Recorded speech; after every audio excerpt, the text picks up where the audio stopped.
Achievements are a great way to incentivize your players to experiment and replay your visual novel again and again. They work pretty much great in any genre, and honestly, they're kind of fun to make. And luckily, Ren'py supports achievements natively, but first, we gotta learn a little something about persistence data. When you use Ren'py's save feature, it only remembers your progress through a regular playthrough of your game. It's not meant to save any of that information from one run to another. If you did want to remember something from one playthrough to the next, you'd use persistent data. Like, let's say you wanted a new game plus mode. That's when you can carry experience and most equipment from one playthrough to the next.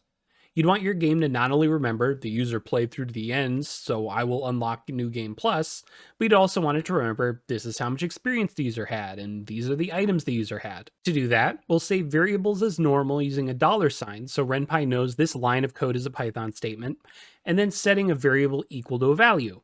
But we just need to add persistent dot before the variable name to make it persistent. So dog equals true isn't a persistent variable, but persistent.dog equals true would be something the game remembers from playthrough to playthrough.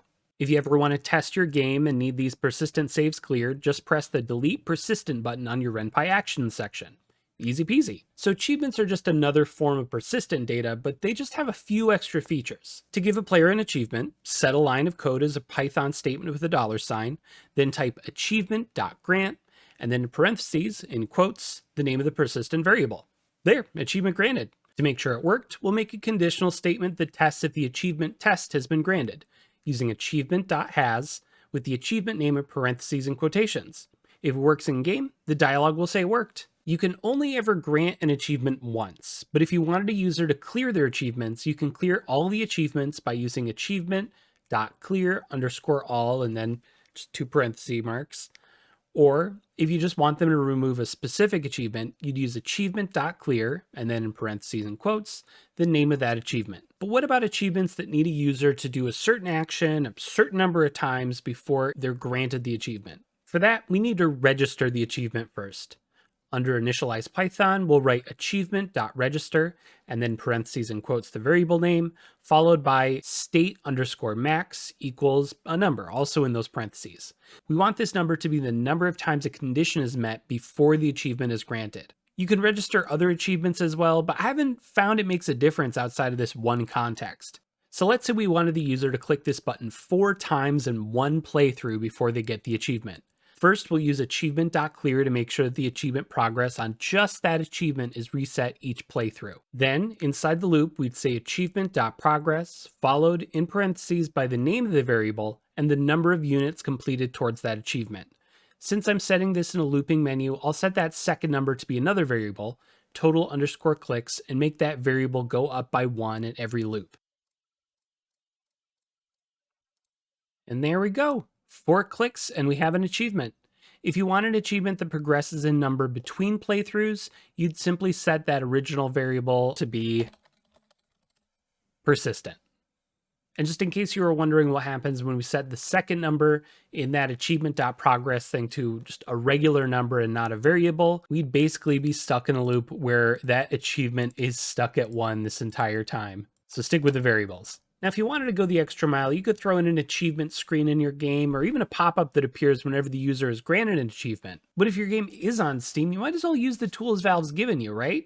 Now, if your game isn't already on Steam and you need to know how to actually get your game onto Steam, I'm linking a document below from Bob Conway that covers everything in meticulous detail.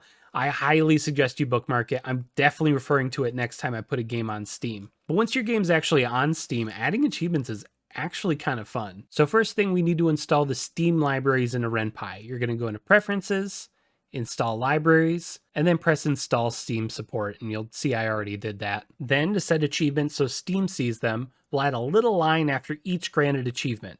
Achievement.sync and an empty parentheses there. That just makes sure that Ren'py synchronizes achievements between your game and the Steam backend. On the Steam side though, it's pretty simple. Go into your Steamworks page under App Admin, and you're going to press the Stats and Achievements tab. Go to Achievements, and we're on the achievement screen. For each achievement, press the New Achievement button, and then an API name, this thing right over here. We'll give it the same name as what we set the name as in Ren'py. And then if it's a progressive achievement, we'll set the minimum and maximum values down there. So if we were to do count 4, our minimum would be 0 and our maximum would be 4. Then under display name, we'll put down the achievement name, followed by a description of it, usually just describing how the user got it. So pressed the button 4 times. Then if we want the achievement to be hidden until the user achieves it, we press this hidden checkbox. Finally, we want to create the achievement icons, but first we want to save before we upload. A bad upload can erase what you've made so far. So I'll press save, then go back to edit, and we can just upload each one of these images. The images should be 256 pixels by 256 pixels, so square. And generally you want the achieved icon to be something pretty colorful and make it stand out, while the unachieved icon should be a little lackluster. Upload the images, save, and that would be an achievement. Make a new one for every achievement that you add in your game. Now, when you upload your game to Steam with the achievements in, it should integrate seamlessly. You're all done. Now, there's a few more features available with persistence and achievements, but this should pretty much cover you for most cases. Now, if you want to learn how to set up your own achievement screen, I have a video on how to make screens right over here. And if you have any requests for any future tutorials, just put them in the comments below. Thanks for watching and best of luck.